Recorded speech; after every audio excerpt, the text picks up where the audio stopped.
सभी को नमस्ते। ऑल कट्टा एग्जाम के अंतर्गत एमपीएससी एग्जाम 2025 तथा सेट एग्जाम 2025 जो अभी 15 जून को एग्जाम होने वाली है, उस संदर्भ में जो पाठ्यक्रम सेट का जो है उसको लेकर विश्लेषण किया जाएगा। एमपीएससी एग्जाम 2025 जो 6 माह की बात होने वाली है, उसको लेकर विश्लेषण किया जाएगा। दोस्तों, यह वीडियो जो नए प्राध्यापक बनने के लिए उत्सुक है, उनके लिए तो बहुत महत्वपूर्ण है। इसके पहले की वीडियो में मैंने यही बताया था कि जो सेट का पाठ्यक्रम होगा, वह पाठ्यक्रम एमपीसी का भी हो सकता है, क्योंकि सिर्फ उसमें अनुसंधानात्मक दृष्टि से बदलाव किया जाएगा। बाकी 10 इकाइयां जो है, इसी को लेकर विश्लेषण तथा पाठ्यक्रम भी होगा। आपके मन में कोई डाउट होगा तो आप मुझे इस नंबर पर कांटेक्ट कर सकते हैं। कोई जिज्ञासा हो, कोई डाउट हो, तथा ऑल कट्टा एग्जाम ऐप के द्वारा भी आप मुझे कांटेक्ट कर सकते हैं। एमपीसी की एग्जाम 200 अंक की होगी। इसके पहले के वीडियो में मैंने इकाई क्रमांक 1 के अंतर्गत ही विश्लेषण किया था। आज हम करेंगे काव्य भाषा के रूप में अवधी भाषा का उदय और विकास। वीडियो बड़ा होगा, लेकिन आपके लिए यह वीडियो कारागर होगा। दोस्तों, बहुत सुंदर तरीके से मैं विश्लेषण करूंगा, आप ध्यान से इसको सुनिए। मध्यकाल में अवधी और ब्रज भाषा काव्य भाषा के रूप में विकसित हुई। परिणामतः अवधी क्षेत्र की बोली न रहकर विस्तृत क्षेत्र में प्रयुक्त होने वाली काव्य भाषा बन गई, यानी कि लोगों की भाषा बन गई, कविता की भाषा बन गई। अवधी भाषा का प्रयोग सर्वप्रथम हिंदी सूफी कवियों ने अपनी रचनाओं में किया, जैसे मुल्ला दाऊद है, चंदायन कृत रचनाकार रचनाओं में सबसे पहली रचना मानी जाती है। 1379 में ये प्रकाशित हुई। सूफी प्रेम व्याख्यानों से पहली की रचना है। इसे अतिरिक्त अवधि में लिखी गई कुछ अन्य कृतियां इस प्रकार है। जो अवधी भाषा में सूफी कवियों ने लिखी हुई कृतियां, उनका नाम, उसका रचनाकाल। मुल्ला दाऊद है, चंदायन, ध्यान रखिए, इस पर बहुत सारे प्रश्न पूछे जा सकते हैं। 1379। ईश्वरदास सत्यवर्ती कथा 1501, शेख कुतुबुन मृगावती 1503, जयसी पद्मावत 1540 प्रश्न पूछा जा सकता है। मंझन मधुमालती 1545 ई, उस्मान चित्रावली 1613 ई, जलालुद्दीन जमाल पदसी, इनका विश्लेषण नहीं है। शेख बनी ज्ञानदीप 1619, नूर मोहम्मद अनुराग बासुरी, काशिम शाह, हंस जहाहिर, ख्वाजा अहमद नूरजहां, कवि नसीर, प्रेम दर्पण आदि। ये 12 कृतियां हैं जो सूफी कवियों ने अवधी भाषा में लिखी हुई है, जो प्रमुख मानी जाती है, विशेष मानी जाती है। अवधी भाषा का साहित्यिक रचनाओं में प्रयोग सूफी कवियों के उपरांत राम भक्त कवियों ने किया, जिसमें तुलसीदास प्रमुख होते हैं। तुलसीदास ने अपनी महाकाव्य रामचरितमानस अवधी भाषा में ही लिखा। तुलसीदास का महाकाव्य कौन सा है? तो रामचरितमानस किस भाषा में लिखा गया है? तो अवधी भाषा में लिखा गया है। राम भक्त शाखा के कवियों या उनके लिखे गए काव्य विवरण निम्नलिखित है। तुलसीदास रामचरितमानस, माधवदास राम रासो, अग्रदास रामाष्टयम, राम अध्ययन मंजरी, ईश्वरदास भरत मिलाप, हृदय राम हनुमान नाटक आदि। जैसी की अवधि छंद प्रवीण अवधि थी, जिसमें छंदों का प्रयोग किया जाता था, जबकि तुलसी की अवधि मूलतः शुद्ध साहित्यिक परिनिष्ठ जो है अवधि थी। संस्कृत के विद्वान होते हुए भी तुलसी ने अपने अभिव्यक्ति लोक भाषा में की। लोक भाषा ने की, जनता की भाषा में की। मूलतः उनकी अवधि में संस्कृत की कोमलकांता, पदावली एवं सुंदर प्रयोग उपलब्ध होता है। तुलसी ब्रज भाषा पर अधिक अधिकार था। उनकी कवितावली विनय पत्रिका की रचना ब्रज भाषा में ही की। दोस्तों, आप मेरे चैनल्स के साथ जुड़िए, आप मुझे कांटेक्ट कीजिए, मैं बहुत सुंदर तरीके से विश्लेषण छोटी-छोटी बातों को आपके सामने रखूँगा। एक बात मैं ज़रूर कहूँगा, आज नहीं तो कल कभी नहीं आएगा। कल यह कभी नहीं आएगा। कल करेंगे, है ना? कल करे सो आज करो सो अभी। आप तुरंत निर्णय लीजिए, जो आपको बिना पैसे की नौकरी लगाने के लिए आपकी मेहनत रंग लाएगी। यही आपका सबसे बड़ा, है ना, हथियार है, जो पढ़ाई के रूप में किताबों को ध्यान में रखकर, वीडियोओं को ध्यान से देखकर आप खुद करने के लिए जाओगे, तो कहीं न कहीं कठिनाइयों का सामना करना पड़ेगा आपको। लेकिन आप इसे ध्यान से सुनोगे, इस वीडियो को ध्यान से सुनोगे, मेरे चैनल के साथ जुड़ोगे, है ना? तो आपको बहुत आसानी हो जाएगी। आधुनिक काल में डॉक्टर हरिकामराव मिश्र ने कृष्णायन की रचना की, जो अवधी भाषा में है। कृष्णायन कृष्ण चरित्र को प्रस्तुत करने का महाकाव्य है। रमाई का काका भी आधुनिक अवधि के कवि है। याद रखिए, रमाई काका किस किस भाषा के कवि है पूछा जा सकता है। आधुनिक अवधि के कवि माने जाते हैं। अवधी काव्य भाषा के रूप में किस प्रकार विकसित हुई, इसका विवरण इस प्रकार होगा। आधुनिक भारतीय आर्य भाषाओं का विकास अपभ्रंश क्षेत्रीय रूपों में हुआ। पश्चिमी का विकास जहां शोर श्रेणी अपभ्रंश से माना जाता है। पश्चिमी हिंदी का विकास किससे माना जाता है? शोर श्रेणी अपभ्रंश से माना जाता है। पूर्वी हिंदी का विकास अर्ध महागधी अपभ्रंश से माना जाता है। याद रखिएगा, पूर्वी हिंदी का विकास किससे माना जाएगा? अर्ध महागधी अपभ्रंश से। और पश्चिमी हिंदी का विकास माना जाएगा शोर श्रेणी अपभ्रंश से माना जाएगा। अवधी पूर्वी हिंदी के अंतर्गत आने वाली प्रमुख बोली है। अंततः अवधी का विकास अर्धमागधी अपभ्रंश से हुआ है। अर्धमागधी अवधी के लिए दो अन्य नाम कोशली और वैश्वाड़ी। ब की जगह पर ये क्या है? व, वैश्वाड़ी है की मात्रा, किंतु अवधी नाम अधिक प्रचलित है। पूछा जा सकता है, अवधी के अन्य दो नाम कौन से हैं? कोशली और वैश्वाड़ी आदि। अवध प्रांत में प्रयुक्त होने वाली अवधी का साहित्य में प्रयोग सूफी कवियों का राम भक्त कवियों ने ही सबसे ज्यादा किया। ये देखिएगा, अवध प्रांत में प्रयुक्त होने वाली अवधी भाषा का प्रयोग मूलतः आम जनता के सामने लाना, वह काव्य, वह साहित्य जो जनता का प्रमुख रूप से बन जाना, यह राम भक्त कवियों और सूफी कवियों ने ही किया। अवध काव्य का भाषा के रूप में विकसित इन्हीं धाराओं को मूलतः देखा जाता है। नंबर 1, सूफी कवियों द्वारा प्रयुक्त अवधी। जैसे सूफी कवियों के मैंने 10-12 नाम इसके पहले लिए थे, उनका ही संक्षिप्त रूप से विश्लेषण यहाँ पर दिया है। हिंदी में प्रेमाख्यान काव्य परंपरा के कवियों में अवधी भाषा का प्रयोग अपनी प्रेम कथाओं में किया। सभी प्रेम व्याख्यान अवधी में ही लिखे गए, है ना? अभी तो उनमें से कुछ राजस्थान ब्रज भाषा में ही लिखे गए अवधी भाषा में रचित प्रेम व्याख्यानों का विवरण इस प्रकार है। आप अवधी भाषा में जो प्रेम व्याख्यान को लेकर जो ग्रंथ रचे गए, उन ग्रंथों का विश्लेषण इस प्रकार से दिया गया है। नंबर 1 है चंदायन। चंदायन ये बहुत प्रसिद्ध मुल्ला दाऊद का 1379 में प्रकाशित ग्रंथ है, जो प्रेम व्याख्यान को लेकर लिखा गया है, राजकुमार जिसमें मूलतः कब लिखा गया है? 1379। किसका चंदायन है? किसका ग्रंथ है? किसकी किताब है? यह मुल्ला दाऊद की है। याद रखिए, प्रश्न पूछा जा सकता है। यह तथा दोहा चौपाई में लिखा गया है ना? रचनाकाल शोधकर्ता प्रमुख इस परंपरा को ग्रंथ मानते हैं। प्रमुख परंपरा का काव्य ग्रंथ माना जाता है, प्रथम ग्रंथ माना जाता है। याद रखिएगा। देखिएगा, डॉक्टर माता प्रसाद गुप्त ने इसे और लोर कहा है, और लोर इस नाम से भी जाना था। डॉक्टर परशुराम चतुर्वेदी ने इस एक खंड चंदायन नाम से भी इसे संपादित किया है। कौन से नाम से? एक खंडन चंदायन नाम से, एक खंड चंदायन नाम से भी संपादित किया है, उसको प्रकाशित किया है। दूसरा, सत्यवर्ती कथा ईश्वरदास की रचना। इस नाम हिंदी काव्य ईश्वरदास है। इनका रचना काल 1501 ई की रचना अवधी भाषा में तथा दोहा चौपाई में हुई है। इसका कथानक संबंध राजकुमार सत्यवर्ती राजकुमार चंद्रपाल में प्रेम प्रसंग को लेकर लिखा गया है। तीसरा है मृगावती। अवधी भाषा में रचित मृगावती को आचार्य रामचंद्र शुक्ल प्रव्याख्यान काव्य परंपरा का प्रथम ग्रंथ मानते हैं।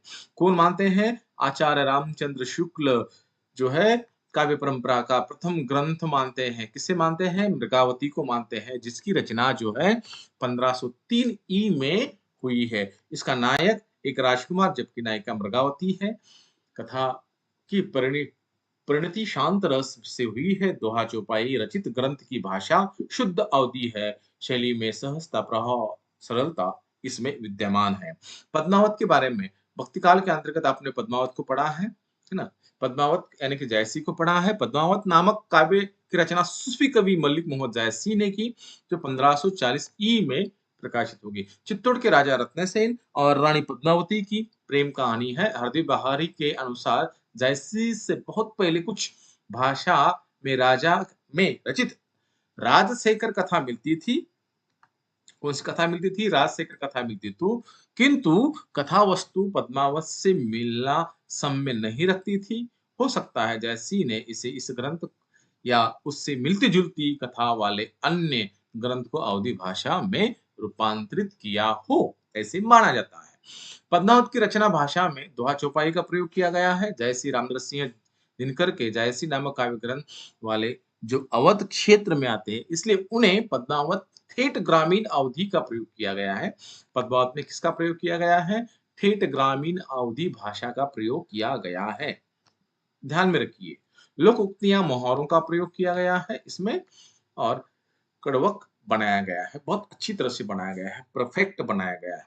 मधुमालती, मधुमालती ये जो है 5वां ग्रंथ है, प्रेम व्याख्यान की रचना है, जो मंझन ने की है। 1545 में इसका प्रकाशन हो गया है। नायक मनोहर राजकुमार का एक मधुर मिलन इस काव्य में मिलता है। माधवतल, काम, कंदल, पद्म पद्म कथा, इस पद्म कथा पर इसी नाम से पहले ही अनेक कवियों ने अपनी अपनी रचनाएं 1584 में की, है ना? ई में की आसपास। माधव तल कामकंदल की रचना यह मानी जाती है। किसकी मानी जाती है? इसके नायक नायिका एक ही जन्म का वर्णन प्रस्तुत है, जो मूल रूप से चित्रण दिखाई देता है, प्रेम कथा को लेकर चित्रण दिखाई देता है। चित्रावली अवधि ग्रंथ की रचना उस्मान ने 1613 ई में चित्रावली का प्रकाशन किया। इसको प्रकाशित हुआ, ये ग्रंथ सामने आया ना। नागौर में रहने वाले थे। इसमें काव्य की सभी विशेषताएं सुंदर तरीके से प्रस्तुत हुई है। मूलतः उस्मान विद्यमान है इस काल में, शाहजहां के काल में उस्मान विद्यमान थे। मूल रहा, देखिए ध्यान रखिएगा, शाहजहां के कालखंड में उस्मान जो है विद्यमान थे। रस रत्न के रचयिता पुहकर अकबर के दरबारी दुर्गादास के प्रति थे। मूल रूप से इस सुरक्षित एवं संस्कारी व्यक्ति ने अकबर की रस रत्न नामक रचना 1618 ई में अवधी भाषा में की। इस ग्रंथ में राजकुमारी रंभा सोम प्रेम को दोहा चौपाई में हमारे सामने रखा गया है। नवी ज्ञानदीप शेख बनी की अंतिम रचना है। शेख बनी की यह अंतिम रचना है, जो 1619 ई में शेख बनी ने की। तुलसीदास की भांति इनमें भी नाई की खोज, एक स्वयंवर का आयोजन होता है। इसकी भाषा अवधि है। दोहा चौपाई में इसका वर्णन किया गया है। दोस्तों, सूफी कवियों ने और मूलतः सूफी कवियों ने प्रमुख रूप से अवधी भाषा को सामने लाने का प्रयास किया, काव्य भाषा को में परिष्कृत किया। वस्तुतः इन्हीं से अधिकांश कवि अवध क्षेत्र के अंतर्गत आते हैं थे, और अपनी बात जनता तक पहुंचाने का मुख्य कारण उन्होंने अपनी जनभाषा को प्रयुक्त किया। सूफी कवियों द्वारा प्रयुक्त अवधी भाषा का ठेठ हिंदी ग्रामीण का प्रयोग किया। जैसे मैंने कहा, सूफी कवियों ने ठेठ हिंदी भाषा का प्रयोग किया है। संस्कृत बहुत कम शब्द उसमें दिखाई देते हैं। जायसी उस्मान की रचनाओं में बहुत कुछ मेल दिखाई देता है।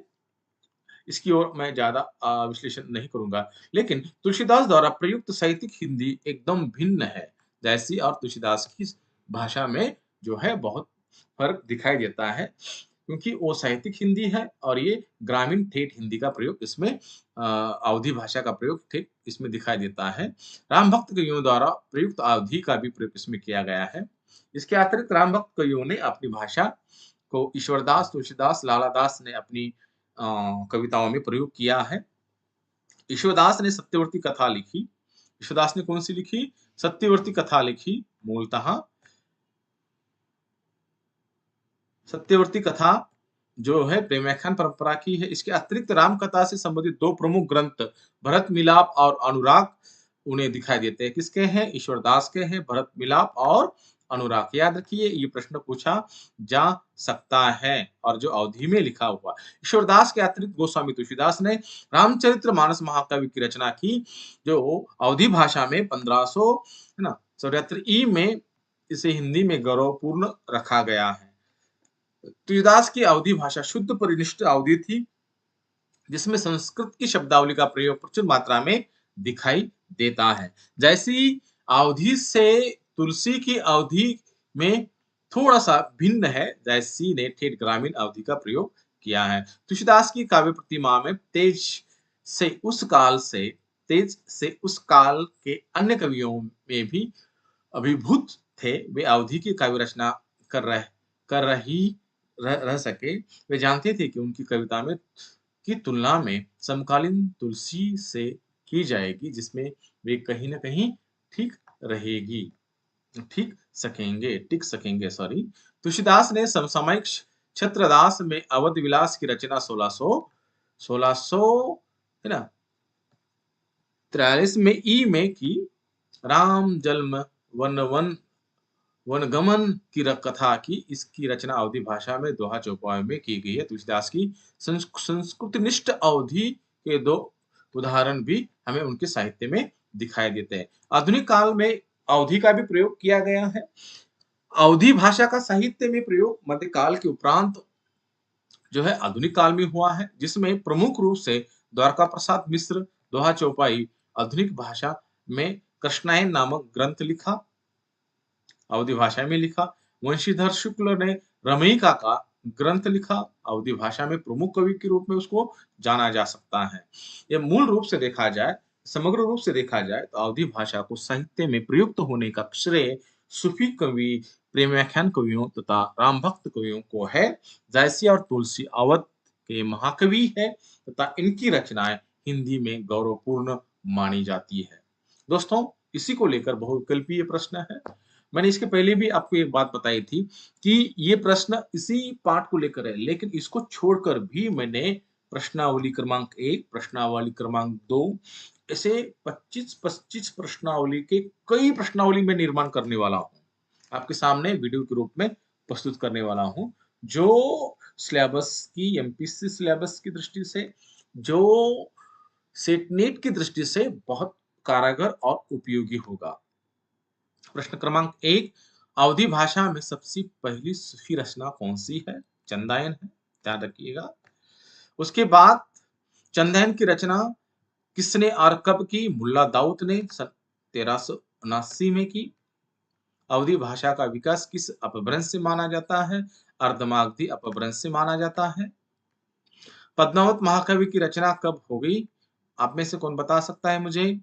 अभी जो ऑनलाइन जितने भी छात्र हैं उनमें से कौन बता सकता है? पद्मावत की 1540 में मूलतः रचना हुई है।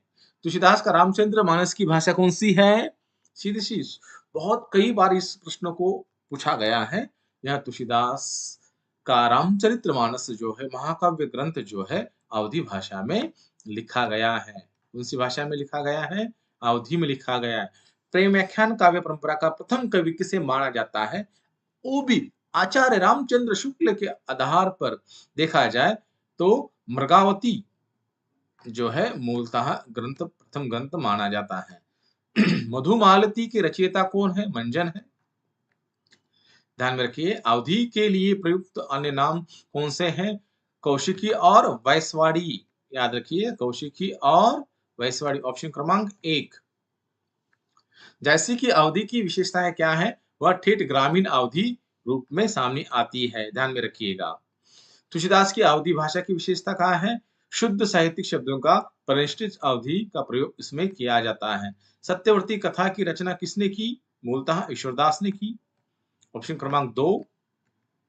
बी, आधुनिक काल में अवधी भाषा में कृष्णायन की रचना किसने की? मूलतः हरिदास हरिकामदाराम मिश्र ने इसकी रचना की। चित्रावली की रचयिता कौन है और कब लिखी गई? उस्मान ने 1613 में लिखी चित्रावली। प्रेमाख्यान कवियों में प्रमुख कौन सी छंद शैली का प्रयोग किया गया है? दोहा, चौपाई का प्रयोग किया गया है। पूर्वी हिंदी के अंतर्गत कौन सी प्रमुख बोली आती है? अवधी आती है। ज्ञानदीप की रचना किसने की? शेख नबी ने की। ऑप्शन क्रमांक 1। तुलसीदास ने ब्रज भाषा में कौन सा ग्रंथ लिखा? 1 रामचरितमानस गीतावली, कवितावली विनय पत्रिका, बैरंगी रामन और पार्वती मन कवितावली और विनय पत्रिका। यह ब्रज भाषा में लिखा। देखो अलग सा प्रश्न पूछा जाएगा। अवधी भाषा में काव्य भाषा काव्य रचना को सबसे पहले अपनाने वाले कवि कौन है? सूफी कवि। उसके बाद राम भक्त कवि। भरत मिलाप के रचयिता कौन है? ईश्वरदास, अग्रदास, तुलसीदास। उत्तर होगा ईश्वरदास। और रीतिकाल में कौन सी भाषा आधिपत्य थी? ब्रज भाषा। याद रखिएगा आदि। दोस्तों ये पूरे 20 प्रश्न हैं। इस 20 प्रश्नों को ध्यान में रखते हुए आज के इस वीडियो को विश्लेषण को ध्यान में रखते हुए ब्रज भाषा का उदय और विकास कैसे हुआ, अवधि का उदय और विकास कैसे हुआ, अपभ्रंश का उदय और विकास कैसे हुआ, ध्यान में रखते हुए इसके पहले की वीडियो को ध्यान में रखते हुए आज हम काव्य भाषा के रूप में अवधि का उदय और विकास को देखे हैं। आपके मन में इस वीडियो के बारे में कोई प्रश्न होगा तो आप मुझे कमेंट्स में बता सकते हैं। मेरा नंबर है, इस पर कांटेक्ट आप कर सकते हैं। आज के लिए धन्यवाद। इसी को लेकर मैं प्रश्नावली नंबर 2 का इसके बाद का मैं वीडियो आपके सामने ले आऊंगा, जो इसी पाठ्यक्रम को, इसी इकाई को, जो अवधि जो है भाषा और उदय और विकास को लेकर ही होगा। तब तक के लिए नमस्ते, धन्यवाद।